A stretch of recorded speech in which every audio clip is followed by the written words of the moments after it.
News Nation's Ryan Bass joins us live. So, Ryan, what type of repercussions could we see here?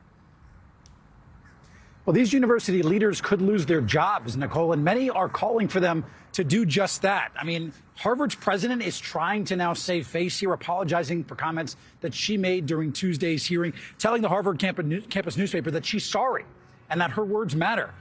But however, these Ivy League leaders' responses or lack thereof to rising anti-Semitism at their schools, it has come under fire. It is why Congress has opened an investigation, as you mentioned, into MIT, into Penn, and into Harvard. And it's why some donors have even planned to possibly withdraw major gifts here. So in a letter addressed to Penn President Liz McGill, prominent Penn donor Ross Stevens is threatening to withdraw a $100 million gift to the university, with his lawyers saying that he is, quote, appalled by the university's stance on anti-Semitism on campus. This is just a small part of the nationwide fervor and protest over Ivy League leadership and their handling of rising anti-Semitism. Lawmakers held that hearing on Tuesday where they pressed Harvard, MIT, and Penn's university presidents and questioned their actions that they've taken to protect students. The Anti-Defamation League says that since Hamas's attack on Israel on October 7th, there has been nearly a 400% spike in anti-Semitic incidents happening nationwide, many of them occurring at college campuses across the country. Now, Tuesday's testimony sparked significant backlash and was filled with tense moments on the Hill, including between a Texas congressman and Harvard University president.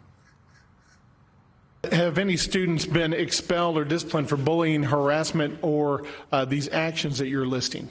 I can assure you we have robust student disciplinary processes. No. I did not ask about your process. I asked if any students had been disciplined or removed from Harvard as a result of the bullying and the harassment that's taken place based on their anti-Semitic views in the past months since the October 7th attack. We consistently apply our policies.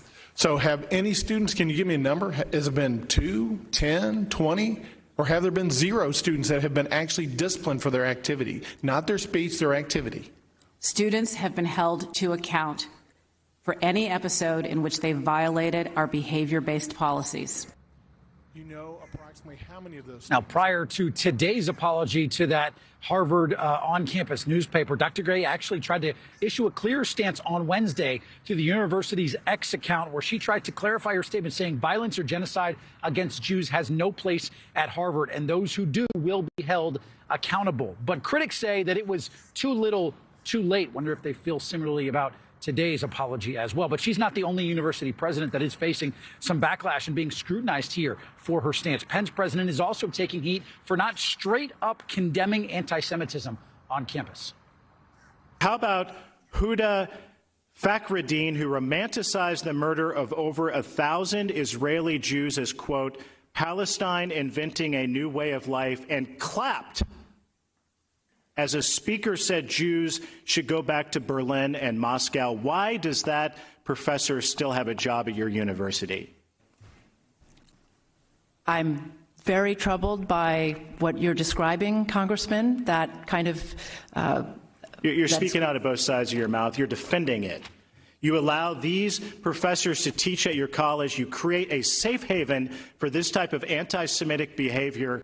You said something earlier about Penn's Wharton Business School Board is actually asking for McGill to resign here from her post at Harvard. Hundreds of former students are making dollar donations in protest of school leadership, all as a rabbi actually just recently resigned from an advisory board that was put together by Harvard's president to try and combat anti-Semitism on campus. And that rabbi saying the reason he stepped aside is because of Dr. Gay's comments at that congressional hearing.